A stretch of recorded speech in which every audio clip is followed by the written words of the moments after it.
Muntik na ako maging maganda.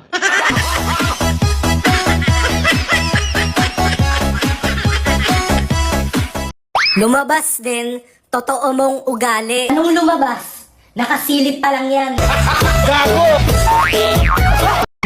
Kung manlalait ka, siguraduhin mong maganda ka.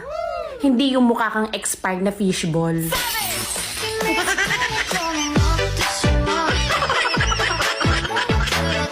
Kakagising ko lang, kakagising ko lang mula sa pagkapikit. Di naman ako insect pero matay naniningkit. Kung kasalanan ka, ano ka? Kasalanan na hindi pagsisisihan. Okay. One thing about me, I'm the baddest alive. Kailangan ba i-report ko sa'yo lahat ng ginagawa ko? Ay, sorry, Chet. Kasi ako lang naman ang asawa mo. At saka nanay ako ng anak mo.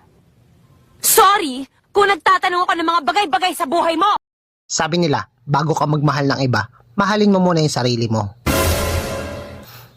May attitude yung sarili ko eh. Di ko siya type, di kami magkakasundo. May topak yun eh. Paano yun?